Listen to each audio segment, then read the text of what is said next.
Tadi ada pertanyaan dari Mas Sudirman, ini negara apa gitu ya. Saya juga nggak tahu Mas Sudirman, sebab kita ini melihat ya, di Republik ini para koruptor terkadang jauh lebih mulia dibandingkan pada kritikus politik itu.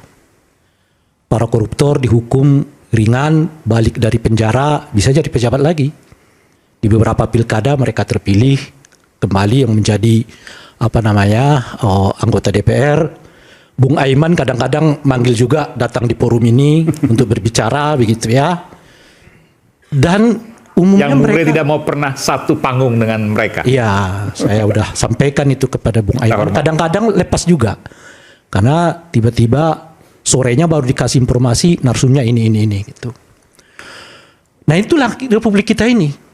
Sementara para kritikus seperti Bung Ferry tiap hari dibully, ya. Sedikit salah kutip ngomong, ya bisa jadi persoalan, akan dibawa ke polisi. Polisi dengan cepat memprosesnya dan sebagainya. Dan secara ekonomi lemah.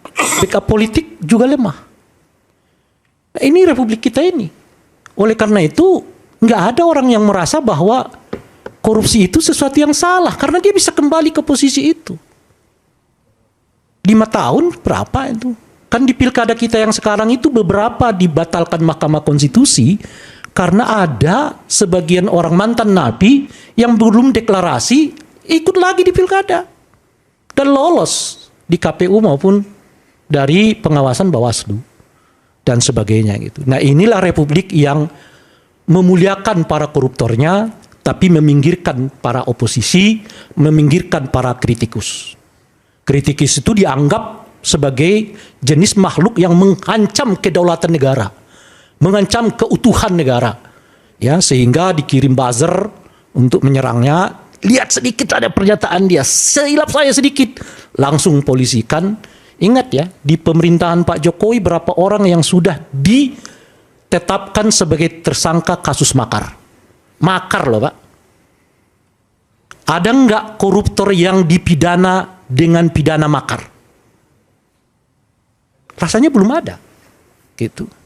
270 triliun uang negara dihukum cuman 7,5 tahun, 6,5 tahun ya, sambil hakimnya tersenyum. Negara apa? Negara yang memuliakan koruptor, tapi tidak memuliakan para kritikus. Oleh karena itulah, ya Pak Sudirman Said, nggak ada yang berminat jadi kritikus, minatnya semua jadi politisi. Kalau penting ikut kekuasaan. Bahkan orang yang baca sejak mahasiswa buku-buku anti militerisme, ya ikut juga dengan pola-pola militerisasi yang terjadi era ini. Apa namanya ideologi itu? Tidak ada. Kekuasaan itu jauh lebih hebat. Karena dengan kekuasaan, kemuliaan hidup didapatkan, uang didapatkan, jabatan didapatkan, glorifikasi didapatkan macam-macam dan sebagainya gitu. Maka berbondong-bondonglah orang masuk kepada kekuasaan itu, meskipun yang didapatkan itu cuman remeh-temehnya, tapi berkuasa.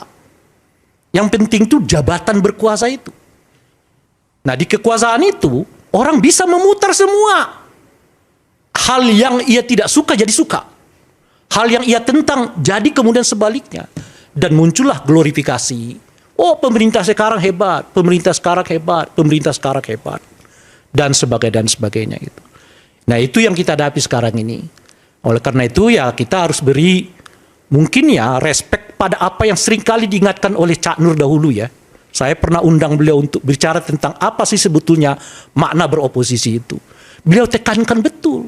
Oposisi itu sama mulianya dengan orang yang menjabat. Sebab peradaban itu nggak mungkin bisa kita bangun kalau tanpa ada A yang positif ataupun konternya B yang negatif. Selalu kan begitu. Tesis antitesis, maka peradaban harus dimunculkan. Koruptor itu menyumbang apa bagi peradaban kita? Gak ada. Tapi mengapa ia mulia?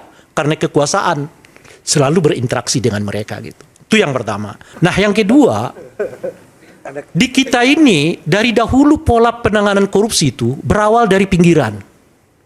Hampir selalu terjadi, kecuali yang tangkap tangan.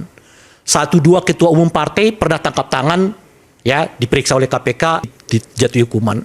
Tapi umumnya praktek korupsi kita itu berada dari luar. pinggir-pinggirnya. Semua kita selalu berharap mudah-mudahan ini akan jadi ya pintu masuk untuk mengungkap kasus yang besar. Kasus bambu, berharap ini akan terjadi perubahan. Stop di situ saja. Setidaknya hari ini kita tahu. Apakah akan kasus Pertamina ini berlanjut sampai seterusnya? Ya kalau yang lain sih Bung Ade masih yakin, Bung Endarsam masih yakin ya. Tapi saya mau mengatakan itu tadi yang saya tanyakan. Gimana melihatnya Menteri BUMN-nya sudah bertemu dengan Jaksa Agung?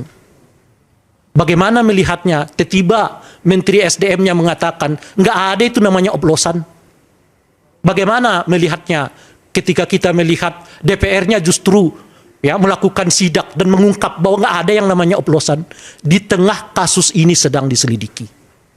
Elit-elit politik seperti mengingkari bahwa terjadi praktek yang disebut dengan oplosan itu.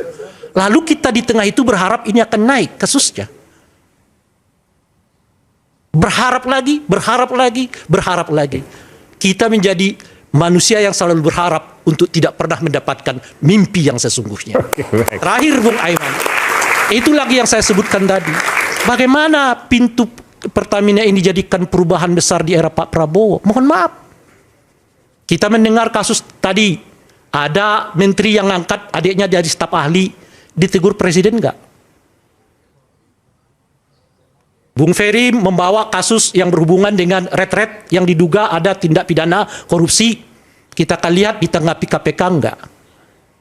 Ada kasus dulu ya, staf kementerian ditersangkakan oleh KPK lalu dibatalkan oleh pra peradilan, sekarang jadi wamen. Dalam belum lagi kasus yang berhubung dengan impor gula, impor apalagi itu minyak apa yang mengakibatkan harga minyak goreng kita naik pada saat itu, apakah itu akan dituntaskan atau tidak? Kalau masalah kecil ini saja Pak Prabowo nggak berani menegur menterinya, maka itu yang saya sebut macannya Pak Prabowo itu tinggal di podium, beliau jalan kemana-mana. Jadi setiap beliau pidato itu kelihatan macan, tapi turun dari podium itu selesai juga lah macannya itu. Terima kasih.